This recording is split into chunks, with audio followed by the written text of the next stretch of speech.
All right, let's get back into it. Time to get away from vacation, talk some Illini basketball. And I figured a good start would be with Isaac Trotter, CBS Sports, 24/7 Sports, college basketball writer. Isaac, how are you, buddy?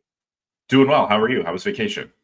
Very good. Very good to get reset. Get away from those notifications on the phone for a while. I wrote about that this morning. It was quite nice. And not a lot happened while I was gone. So that was the best part of it, Isaac, because as you know, you're always fears when you go on vacation, something big happens. Yeah, exactly. I think it's a little bit different though right now in the college basketball calendar where it's like a lot of these seats are kind of full. It's like it's a little bit different. I remember last year at this time, we're kind of heading into the NBA draft combine. It's like, man, there's so many like what's going to happen, stay, go decisions here. And like, there's so many rosters that are not filled. And right now it feels like they're a little bit more full. So I think that first week of May is going to be my go-to spot for vacations here on out. I was able to get away too, to go to Florida and stuff. I did absolutely nothing for 4 days. It was great. It's awesome. Like I read books. I was like, yeah, I actually have the mental capacity to read some books. It was fantastic. But you mentioned the calendar. Like, yeah, when we scheduled this, I was a little nervous. But thankfully, with that house settlement still hanging over, people were in a rush to get their money, the NIL money. So the calendar has been completely different. We've hit on this podcast. But Tomislav Ivicic didn't sign until May 6th last year. Kasaparas Jakucionis was around this time last year. Will Riley was early June. So we actually have an idea of what this Illinois roster looks like since the last time I think we talked to you. They have added Andrei Stojakovic. They have added Mihailo Petrovic. So now that we have a clear idea of what this roster looks like with a lot of returners, and they've obviously added some significant pieces here, what stands out most to you about what Brad Underwood has kind of done with this roster reset? Yeah, I think that they've gotten a lot older and they've been able to stay with their tent poles of what they want to be as like a 5-out offense with the added age and with the added lineup versatility. I think that's the thing that just keeps going through my mind as I look at this roster is you're going to have 40 minutes of a 5-out center on the floor at all times now with Tomislav Ivicic and then Zvonimir Ivicic as a backup 5 or a potential starting 4-man. And that gives you just so much clarity with how you want to go with roster building. And when you're able to get Kylan Boswell back and you're able to get Tomislav Ivicic back, it's like we just have like kind of who we want to be at the point of attack defensively and what we want to be offensively with Ivicic, and we can just build around that. And I think that's kind of what you've seen how this roster comes together. It's like, all right, with our 4s, we're able to get Ben Henriquez back, but we need to be able to have, a guy who can pass it, dribble it, shoot it a little bit, and a David Mirkovic. We need to have a big wing that can get to the rim. Oh, we got that in Andrei Stojakovic to kind of, pair with the shooting that we have at our center position. Oh, we might need to play point guard, or, a pick and roll point guard a little bit. You're able to go get that with Mihailo Petrovic. And all of those additions make so much more sense when you have an elite point of attack defender in Kylan Boswell and Tomislav Ivicic, who you think could lead the Big Ten in threes from the 5 spot next year. And I think that's the vision of this roster starting to come into play because you're able to get those 2 dudes back. Yeah, there is a clear vision of what they wanted offensively, and they got that. Obviously, they've leaned into the Balkans here, Isaac. But if you were to tell an Illini fan that's listening to this right now, what excites you most about what this roster is capable of? I think offensively, there are so many buttons they can press. And I think that this group offensively has a chance to be really potent. And you don't necessarily need just the 3-point shooting to go in at all times. I think that you're going to be able to tap a lot more buttons offensively. And I'm excited to see like what Brad Underwood, Tyler Underwood, and the rest of his coaching staff, like what they hone in on and what they can be good at. Because on paper, you see the ability to have Tomislav Ivicic, who I think can make, close to 63 pointers next season if he wants to. Zvonimir Ivicic with that stretchability from 3. And then you pair that with Stojakovic and Boswell, who can absolutely live at the rim. I think Illinois is going to shoot a lot of free throws, both of those 2 guys at the top of the scouting report there. And Boswell is a career over 80% from the free throw line. Stojakovic, I think, is going to shoot over 80% from the free throw line. And then you mix in, like, we can play pick and rolls with Petrovic. We can play mismatch hunting a little bit with Stojakovic and Mirkovic. We still have that ability to lead the Big Ten in 3-point attempt rate. If Henriquez gets a lot more run at the 4, like, I just feel like this offense is going to carry you. And I think we've seen times where college basketball teams have to pick, are we going to be offense or are we going to be defensive focused? And right now in this era, everybody's picking offense. And I think that's kind of a really I think that's Illinois ahead of the curve there with that, where it's like this lineup and this roster is more offense tilting. And I think that's on purpose because everybody else is too. And it's really come to a stage in college basketball. You just got to outscore them or you have no chance to really succeed at the highest level. All right. So let's get critical though. What would concern you about this roster makeup? Yeah, I would be a little concerned about what this defense would look like if Petrovic has to be, a 28 to 29 minutes per game guy at starting point guard. Just because, I think he's probably, 6'1", 175. I think you're probably stuck playing, the deeper drop coverage defensively, and you're trying to win the shot diet game like we've talked about early and often. And sometimes you can be fine with that and they'll miss a bunch of tough twos. And then other times Kobe Brea just completely walks into a bunch of mid-range jumpers and he's great with that. And you lose. And so I think like that, I don't look at this roster and be like, oh, that's the most athletic team in the Big Ten. Now, granted, I think you can get away with it more in the Big Ten, but then you think about the NCAA tournament, like what if you walk into one of those like SEC teams where it feels like they have, 3 guys who are 6'9" and put their chins on the rim? Like, what does that look like for us? So I think that would be maybe my concern a little bit. And at this point, it really comes down to how much Kylan Boswell can handle playing the one. What are the other guys that step up? Can Ty Rodgers be a piece that you just have to have him on the floor at all times? If you can get to different lineups, and that's the beauty of what this roster looks like, I think you can get to different lineups that cover up some of those athleticism gaps. But there's no question, like Illinois is going to head into this year being like, hey, we don't have like a Terrence Shannon Jr. type of level athlete on this roster. And how are we going to best maximize a team that maybe isn't going to walk off the bus looking like, the twitchiest team in college basketball? Which addition just intrigues you the most that they've made this offseason?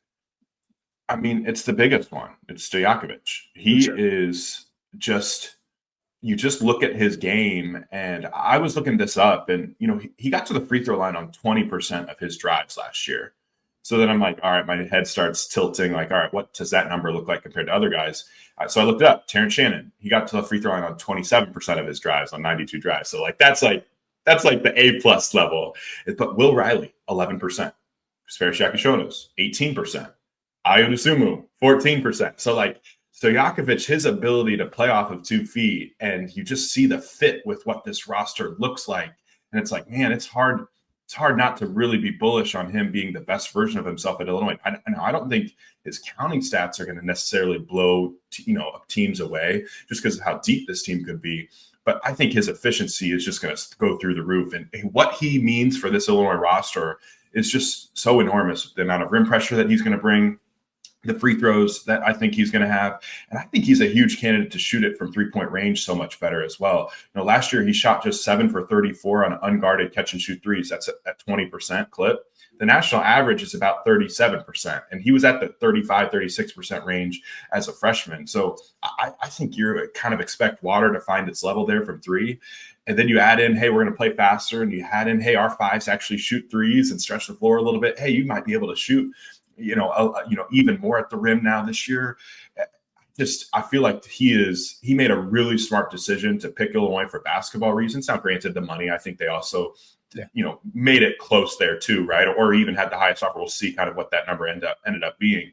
But I just feel like the basketball fit with him at Illinois makes so much sense. And I think he could be the best version of himself. And he is just like exactly what this roster needed, just from an archetype perspective. And so to be able to land that makes you feel a whole lot better about what this roster could be compared to the alternate reality. It's one of those marriages that just made so much sense for both sides, right? Like this is Andre need to play on a better team, and seeing what Domask and Will Riley did, this is an ideal fit because he has an NBA type talent. Illinois has shown now, and we'll get into the NBA guys they got this year, that they can develop that. But also for Illinois, they had a big 2 in Ivisic and Boswell, but they needed that guy on the wing.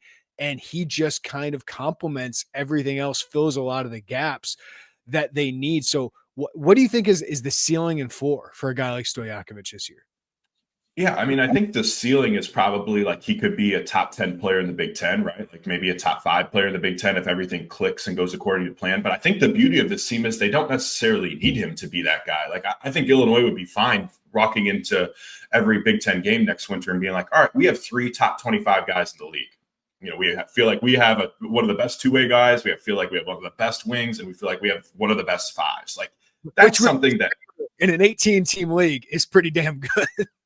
Absolutely right. Like, I mean, you preseason all Big Ten. Like, good luck and best wishes because there's so many really interesting options here for the preseason top 10 or Big Ten. So that's like the type of like you have 3 different guys at 3 different positions, and I think there's a little bit of like there's no positional overlap with those 3 guys. I think Stojakovic and Boswell like they can play off of each other extremely well. They're obviously tied with Ivisic, right, with his playmaking and what you can get out of those 2 guys. So it's just like 3 guys at 3 different positions that you all feel like on any given night could be the best player on the floor is a really interesting proposition. I think all of those guys will help each other and also cover up some of their flaws. Like, granted, people will be like, well, what about the shooting? I think Boswell is going to shoot it better next year. I think Stojakovic is going to shoot it better next year. And so, like, then you add into Ivisic, like that makes it, where all 3 of those guys can be really, really successful. So if that's your big 3, in an era when like the Big Ten, it feels like the rosters this year are going to be a little bit watered down because we've lost 2 classes. We've lost the COVID seniors, and then the regular seniors didn't get that 5th year like everybody else did in the past. When you have a big 3 like that and a watered down talent-wise, that gives you a really, really good chance to be successful. It's a great point. And Isaac, you've been all over this. The second year of older guys in a program. I include older guys rather than transfers because Tomislav Ivisic feels like a transfer coming in from the professional level. What do you think the improvement could be from Boswell, now going to be 20 years old and a senior, and then Ivisic is 22-year-old, one of the best returning centers in the Big Ten? I think it'd be Nate Biddle and him, right? So what do you think that leap could be for them, because that's something we got to put in the calculus of this team is getting a second year of those guys? Yeah, the stat that I keep just going back to is that not this past year, but the season before, there were 9 All-Americans that were year 2 transfers.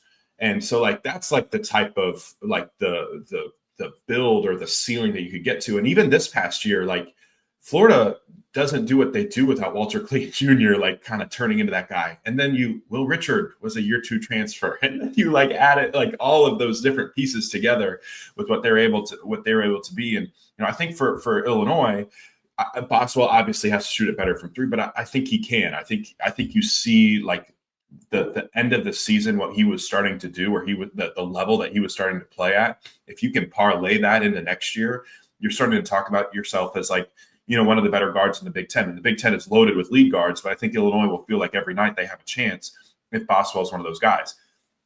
Ivisic is shaping up to be like, I think he has a new level he can get to. And sometimes I think the end of the year, you remember all of the barrage of threes against Kentucky or the barrage of threes against Xavier. But like consistency-wise, Ivisic was not there throughout most of the season, right? Like sometimes you'd get good Tom, sometimes you'd get, Tom can't run up the floor right now. And he's like just, running 3-point line to 3-point line. I think he has a new level that he can get to with his body that I think could really unlock what this team could be. And just avoid the illness, right? Like just avoid all of that. And you feel like, what would his season have looked like just keeping the weight and not having to go through all of that, just respiratory stuff that he was dealing with.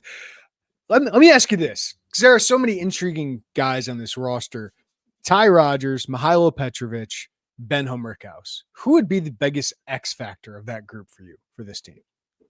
Boy, I think you could talk yourself into all 3 of those, but I think Ty Rodgers' offensive rebounding is something that this group could really, really use, because offensive rebounding was such a staple of Brad Underwood teams. And I think they can still do that just because Brad Underwood's the coach. That's what you expect from those guys. And you're going to have real positional size at 4 positions, even 5, honestly. Kylan, like, yeah, he's listed at 6'2", but the wingspan, obviously he's a big guard. You can tell like with his thickness, but I think Ty Rodgers' offensive rebounding is going to be a huge part of what this team's DNA could be, because I think they'll shoot it better from 3. But if you can offensive rebound at that level, and if he can be, a big wing defender that you really trust, I think that unlocks how you feel about this defense. because you go, okay, like we know we're going to have decent rim denial, right? Illinois is going to be near the top of the Big Ten and allowing the fewest shots at the rim. But they're also going to have like a really elite point of attack defender in Boswell. And if we can have Ty Rodgers as like a guy that you could count on to be a big wing defender as well, that you trust, I think that's like the scenario that you're talking yourself into this defense being a top 30 unit nationally. And that's, I think, where Ty Rodgers has to be that difference maker. But I mean, you're right. Like if Rickhouse is the guy that can shoot 38, 39% from three, which actually isn't that many more makes compared to what it was last year, even though it feels weird. Like if he can be that type of option, if Markovich can just be a rock solid option for you for 15 to 20 to 22 minutes at the four, yeah, like those are huge X factors. But I think Rodgers is the path for this defense to actually have some real nastiness a little bit to it. I know the front court lacks athleticism, right? Just pure athleticism and probably quickness. But the Ivisic twins, Mirkovic, and Rickhouse. What do you think of that front court stacked up in the Big Ten? Well, they're very white. That's the first thing that jumps off the page there too. And so, but I just think there's no other front court in the Big Ten that's going to make as many threes as that quartet. There just isn't. Like you go through the list, like no one else is going to get remotely close to that. And I think that gives you such a high floor offensively.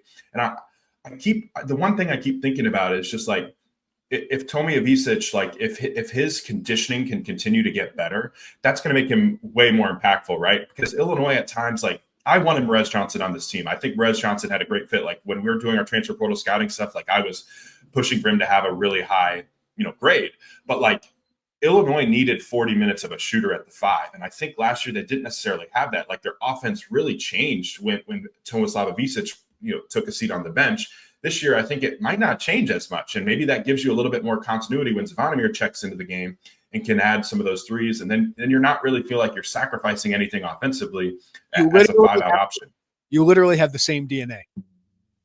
Right? That is correct. DNA. It's amazing.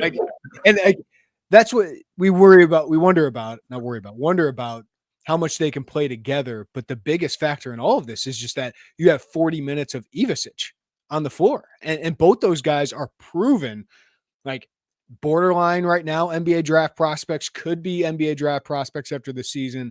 But most importantly, there's really good stretch big men that can provide rim protection. Absolutely. And that archetype is just so different than the rest of the Big Ten. Like you kind of look at what Indiana has, like in Reed Bailey, he's like, he doesn't shoot the ball as well from three, but he's more of a driver. Like Iowa, like they're going to have Cam Manyow on the floor. He's like 6'9", 230. Maryland. Oh, we'll have Pharrell Payne. Like he's going to be like a big, strong beat. Like you go up and down the Big Ten. Illinois' front court looks wildly different than the rest of the other ones. Like they're just different. And I think that's something that Illinois has to really lean into. And that's why this roster construction looks the way it does. Literally foul trouble for Tommy doesn't matter. Right? Like for the most part, right? Like Tommy's right now a little bit better player than Z, but Z's a very, very good player too. So that foul trouble concern that you continually had last year, or not having Tommy when he got sick, like that's not as big of a concern this season. Guys, summer's not that far away. So make this your best season yet with nutritious 2-minute meals from Factor. Eating well has never been this easy. All you have to do, just heat up and enjoy, giving you more time to do what you want. Get outside instead of prepping and cooking indoors. Use Factor meals because they arrive fresh and ready to eat, perfect for any active lifestyle. And with 45 weekly menu options, you can pick gourmet meals that fit your goals. Choose from Calorie Smart, Keto, or my favorite, Protein Plus, and many more options. Factor powers your day with satisfying breakfasts, on-the-go lunches, premium dinners, and guilt-free snacks and desserts. It's easy to savor more this spring. Factor meals pack in the flavor with none of the fuss. So get started today at factormeals.com/Illini50off and use code Illini50off. That's Illini50off to get 50% off plus free shipping on your first box. That's code Illini50off at factormeals.com/Illini50off for 50% off plus free ship. Which Big Ten team, as we wrap up the kind of basketball reset here, the rosters, which Big Ten team still has work to do, Isaac? Well, there's a few for sure. Now, Rutgers has had a really, really rough offseason. They obviously Dylan Harper's gone, Ace Bailey is gone, but financially wise, they just were not in position to be successful in the NIL era. And you look at their roster. I mean, I look at rosters constantly. Like wouldn't expect many non-Rutgers fans to be like knowing who's on their team. And here's this. It's Tariq Francis, who's a transfer from NJIT. He's about 5'10". Jamichael Davis, so that's a familiar face. Haroon Zorno, who was basically his agent, took him literally across the world throughout this whole process, right? He was committed to Indiana at one point, thought he was going to Villanova, all these things. Darren Buchanan, transfer out of George Washington, and then Emmanuel Agbole, who was coming back from that injury. That's their starting five right now. Like that is not a Big Ten starting five. And so like you're going from like one of the most hyped seasons of Rutgers basketball to now like a roster that doesn't look up to par with the rest of the Big Ten. So they have serious work to do. I think you look at what Penn State is right now as well. It's like, man, like what a diamond in the rough we found in Yannick Konen-Niederhauser. Like what a great eval there out of Northern Illinois. And he has an awesome first year at Penn State. And now he's playing his way in the NBA draft combine. Like he went to the G League invite and played so well that now he's going to the combine, and now he has to weigh a $1.5 million offer to basically come back to Penn State. If he doesn't come back to Penn State because he's too good and he's going to stay in the draft, this roster is also looking like in dire straits. So those would be the two teams that I look at as like near the bottom of the pecking order of the Big Ten that need to get better. And the other underrated one is Oregon as well. Mm-hmm. They're a big one here throughout the NBA draft stuff, because Nate Biddle, that's his stay or go decision to make. I think if he comes back, Biddle and Jackson Shelstad, like you feel great about that combo moving forward. But they have a huge hole at the three. Like I think they're in the Dame Sar sweepstakes. They're trying to find another, maybe, could they be a Darian Williams team? Could they be somebody that's in play for some of these NBA draft fallouts, like a Jameer Watkins or an RJ Lewis? Like maybe that could theoretically work. But if they get somebody right at the three and they get Biddle back, I'm going to be like carrying the Ducks flag again, like I was last year in the preseason. All right. So how does Illinois stack up in the Big Ten? Who else, where would you have them right now? And I know it's all based on paper, right? But where would you have them, and how do you have the other teams kind of stacked up? Yeah, so I'm actually going to plan on writing something about this after the combine ends and we start to get some of these out, just to kind of get a snapshot of the Big Ten. And I think Illinois is probably number 2 for me right now behind Purdue. I think I have to feel like I put Purdue there at number 1. I still have some questions about Michigan. Like if Yaxel Lindeboard comes back, like that would be a big decision there. Like they have some risks on their roster, but I like the team, but they've definitely made some risks. But I think Illinois' floor is really, really high. Like this group offensively, I think could be one of the top 10 offenses. Defensively, I think their process is good enough where like their floor defensively is a top 50 unit with what they have. And I think that just gives you a really, really high floor in this Big Ten that, again, like I said earlier, when you lose the COVID seniors and you lose the fourth-year seniors who didn't get that fifth-year option, it's a little bit watered down. And very few teams have a big three that can kind of go toe-to-toe with Kylan Boswell, Andrej Stojakovic, and Tomislav Ivicic. And then you add in the three-point shooting that this team could have off the bench. You add in the depth that they've accrued, the veteran play that they have. That's a group that I think you could be. I don't think I'm not going to be alone in like putting Illinois as a top 15 team nationally or as a team that will go into next year as a Big Ten contender. And then you're kind of seeing like some of the stay or go decisions. Like I said earlier, if Oregon, if things goes right with them, they could be in that mix. If Michigan, things goes right with Yaxel, they could also be in that mix. Teams are kind of freaking out, or some fan bases are freaking out about Michigan State. I like their team, honestly. I was selling them last year. I kind of like their team this year, so I think they could theoretically be in that mix as well too. And we'll kind of see how the rest of the league shakes out. But that's Purdue and Illinois would be my 1-2 right now.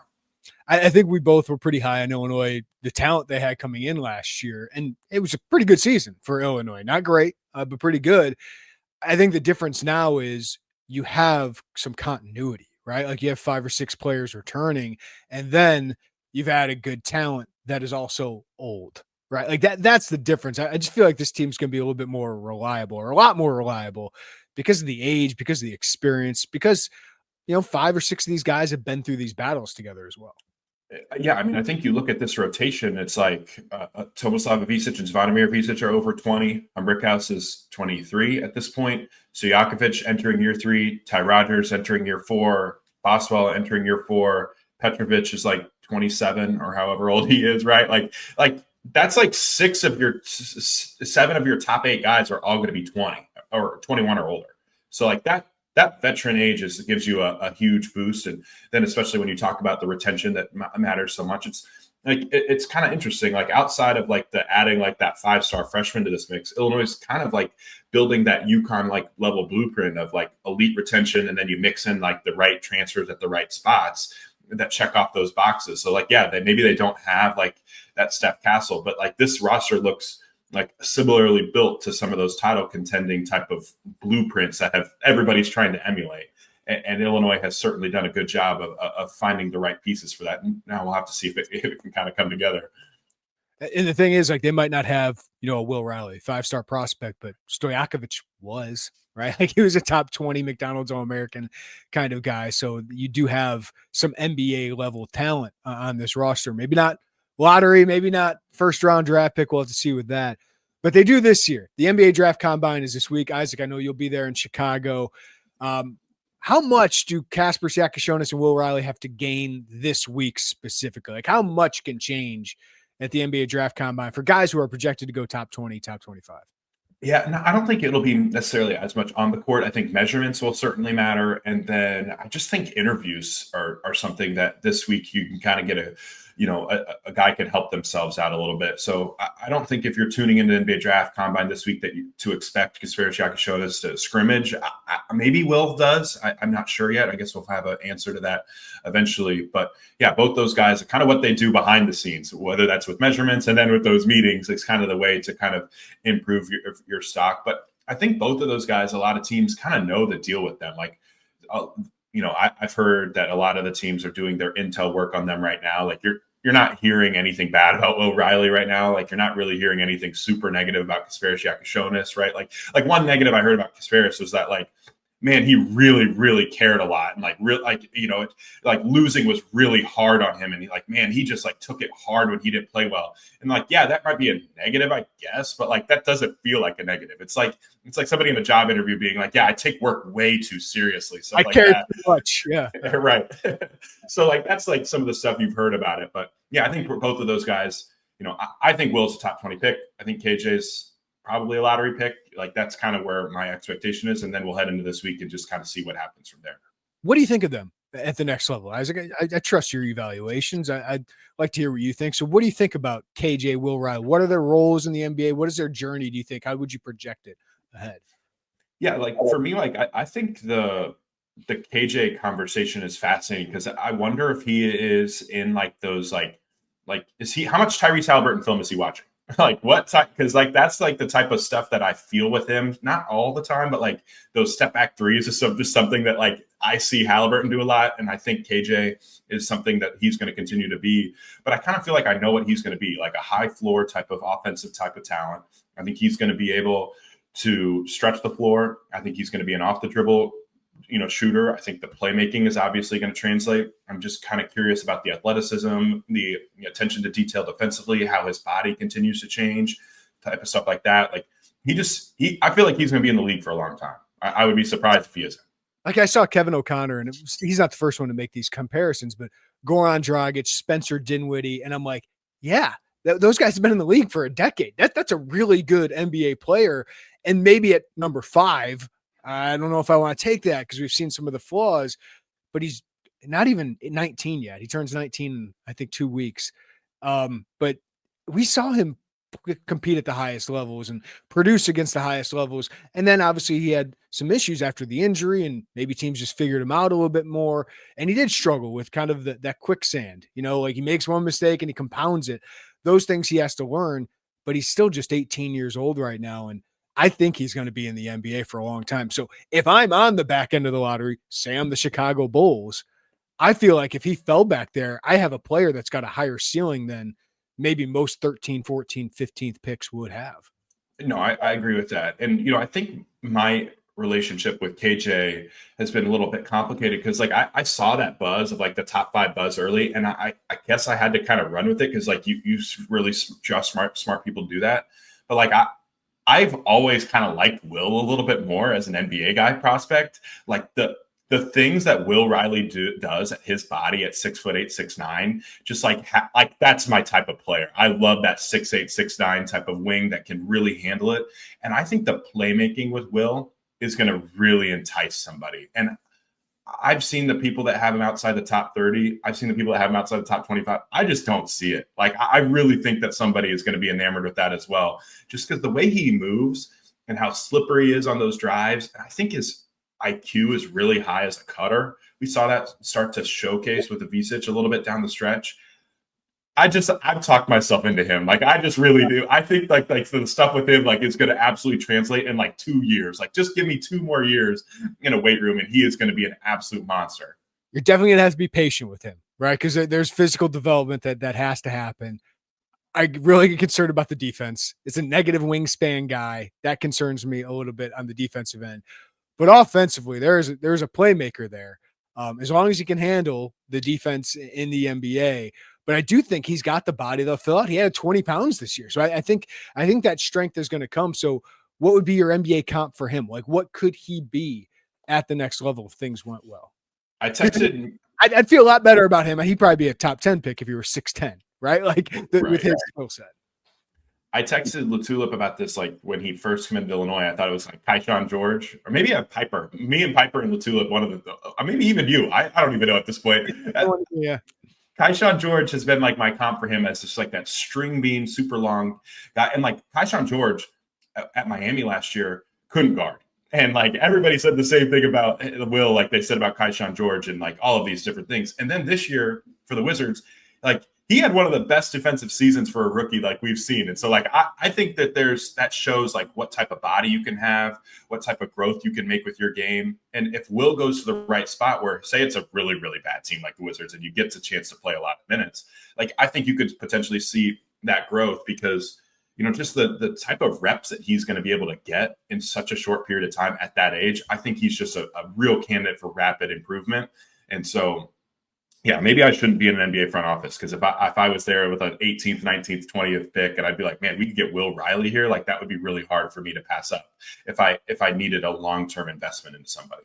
Yeah, and I think some of these teams that have a lot of picks that need to take a swing for the fences, a team like Washington, a team like Brooklyn who owns some of these picks, a team like Minnesota could make sense. If you want to take a long-term swing, guy you can put in the G League, can tear it up there, Atlanta, teams like that. There's a lot of teams in that late teens that I think would really make a lot of sense because if he did come back for another year, I think we're talking about a top 10 pick. So if you can get a year ahead of that and just have him develop in the G League and the NBA, Will Riley does have a lot of upside. Yeah, and again, I loved those like mid post, like top of the key where he'd spin and just he would make good defenders look like out of sorts. And I just think that type of like the knack to be able to do that at so young is just something like really tantalizing. And I really do think like even some of the AAU stuff, like if you go back and look at some of those tough shot making, you're like, okay, like this is going to be, you know, I think Brad Underwood had one of the best quotes about it where he's like, the ball just seems to go in with him. And I think that is a real thing that's going to keep going. And Illinois fans might look at the 3-point numbers this year and be like, oh, actually, the ball didn't really go in as much as we kind of wanted it to. But I think it's going to eventually. Yeah, no, like I was going to mention, he shot 32.6% from three this year, despite being awful at it for about half the year. So, like, I think he's gonna be a really good shooter in the NBA. The lottery is tonight. We're recording this on Monday. How good is Cooper Flagg? Like, how good of a prospect is he? What do you project for him in the NBA? Yeah, I think Cooper has a chance to be an electric defender right away. I think his passing and playmaking is super like advanced for his age. I feel like he does everything at an extremely high level, except for like having some awesome bag off the bounce. Like everything else is amazing. And then there's just like some of those limitations as like a break you down off the bounce and get to your pull-up jumpers that look cool, right? Like he doesn't have like that trainer bag, right? Where he's like concocting all of these 3-4 dribble combos that look cool, but everything else is high level. You know, I think somebody comped him to like Andre Kirilenko, the dude from the Jazz for a while ago. That was like a big time player, right? Like maybe that could work, I think, as like a floor type of prospect for him, but I'm excited about it. I think he's going to be awesome. And I think, you know, even at 2, whoever gets 2 tonight is going to feel really good about Dylan Harper because he is one of my guys that like I know that like this year didn't go well for Rutgers, but every time I was watching him late nights against Washington, it's like, man, this dude is unbelievable. And I think he's going to have an awesome rookie year if he stays healthy. Where do you want Cooper Flag to go? I think Utah makes sense. I think Utah would be kind of fun. I think that would be really interesting. It would be hilarious if like the Sixers somehow like got into it or something like that. That's my prediction. That'll be the frozen envelope theory. Is the Sixers get him and Embiid get to play together, and it won't be fair as long as Embiid is healthy. But yeah, I mean, Brooklyn would be one the NBA might want to have, but the 76ers would make a lot of sense too. 76ers would make sense. I think that like you give a really smart coach like Will Hardy, like a guy like Cooper Flag, and it's like, okay, that's going to go really well. Plus, like the jokes just write themselves with Cooper Flag in Utah. So like that also makes a lot of sense with their current roster construction. Just don't send them to Washington or Charlotte, please, or New Orleans.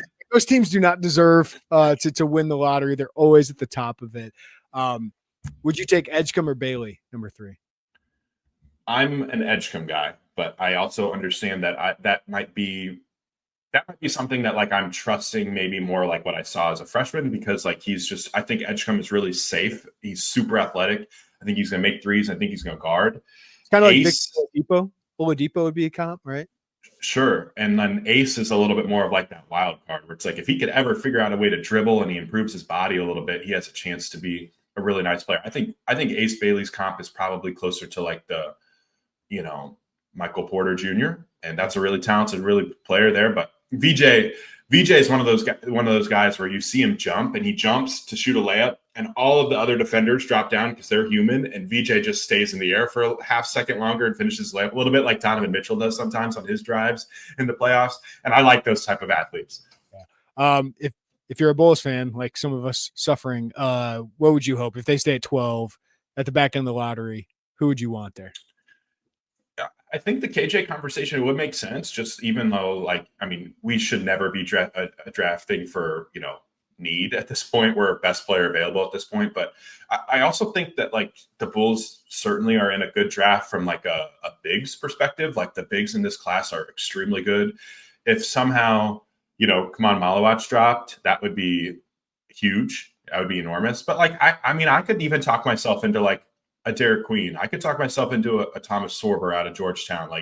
Sorber is a really interesting player as well. And if they're at 12 and he's there, and maybe some of your top guards have come off the bench or come off the board and you're there, I would be totally fine with Sorber. I think some of the stuff I saw from him this year make me really, really excited.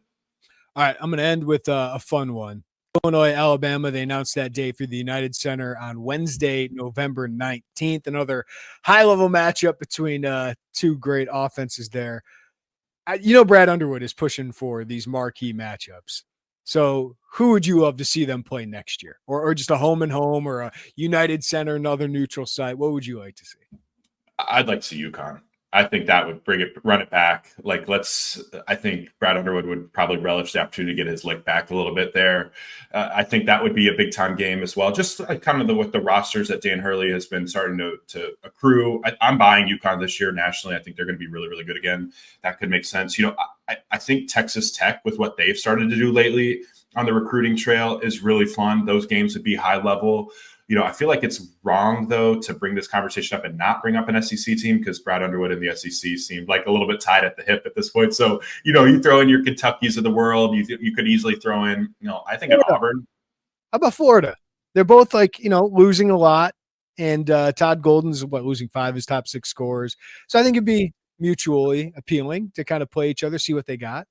I think so too. Yeah, I think Florida's got St. John's. I think is a big game there too. So then they could get the best of the Big East and then go to the Big Ten, try to play one of the better teams there. So yeah, Florida would be fun. That's a great front court that they could theoretically have coming back if some of their NBA draft decisions go their way. I still think Kansas is number one on the list. Easy. And I just. Everybody loves to rag on Kansas and stuff, but I think they're going to be really good this year. And so, you could have a situation where it's Darren Peterson, who's the number 1 player in the class, you get to play him. That Trey White numbers. Trey White revenge game. Obviously, people are tuning into ESPN to really get dialed in for that. Although Trey White theoretically could have a lot of revenge games, like if they get Louisville on the schedule, if they get USC on the schedule. And here's my thing. Obviously, that would be awesome. Darren Peterson, potentially the 1 or 2 prospect next year, along with AJ DeBonsa, which by BYU would be one. That would be interesting to me as well with that. But make it a home and home. One, I want to cover a game at Allen Fieldhouse. I've never been there. I've heard it's the best in the country. 2, it is time for Bill Self to return to State Farm Center. With Brad Underwood getting this back to where it is now, like, I think it would be a warm reception for Bill Self. I think people now appreciate what he's done. And now that Illinois is good again, I don't think there'd be a lot of boos, right? Like, Coaches versus Cancer event, Bill came back. That's kind of the soft launch. Get it done. Like, get a home and home done. Illinois travels there for a marquee game. Maybe you're on ESPN again because it's a Kansas home game. And then you get to get Bill Self back here, and him and Underwood are buddies. I think it'd be a fantastic night. No question. I guess he did come home a couple years ago for the charity event with Hunter there. Right. So. Can I give you one other one that would be kind of fun? What about like a home and home with Gonzaga? Like that, I think that would be really cool to do that. Gonzaga is always down to play huge non-conference games, or then maybe another West Coast type of power, like Arizona. Like those Illinois-Arizona, those games, like that one at State Farm Center a few years ago was a high-level game. Both those programs are like top 15-ish nationally. They both recruit at a really high level. There's really good options out there, but I think we hit the top ones for sure. Yeah, I guess they've done those. Gonzaga in the late 2000s, early 2010s, they played 4 straight games against Arizona. Just had the home and home. But St. John's would be fun. Rick Pitino. I mean, Brad loves going to Madison Square Garden, so this would be another chance. It'd be a 4th year in a row if you want to be able to do that, and then he could come back to Chicago or Champaign. Creighton would be fun. Josh Dix, Owen Freeman, good program. Short trip for both programs. Those are kind of Louisville, Iowa State. Yeah, I don't know if I schedule Houston, to be honest with you. I don't know if I want any of that smoke. Well, no, I get that. I also think, not to make it just about basketball reasons, but I think you kind of want to play teams that don't look like you in the Big Ten as well, because just to give you a little bit of like a different look. And I think a Louisville would be fun. Like you get, the Ryan Conwell, Isaac McNeely, Mikkel Brown is a 5-star. Like they could have one of the best backcourts in college basketball. Like you want to test yourself against some of the best teams in college basketball. Louisville would definitely be up there, and seeing how good your perimeter defense would be against that team. I had North Carolina, but how much are you going to gain from that? Weird team.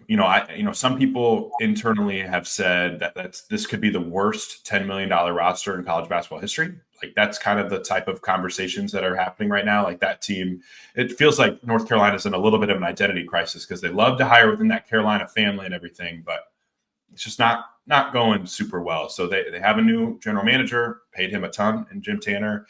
It feels like Hubert Davis, this is kind of the writing is on the wall that this is kind of the last dance there. All right, Isaac Trotter, you are the goods, man. Appreciate you catching up, talking some Illinois basketball, NBA draft, and otherwise. People read his stuff, CBS Sports, 24/7 Sports. He'll be at the NBA Draft Combine. Isaac Trotter, thanks, buddy. Of course. Thanks for having me.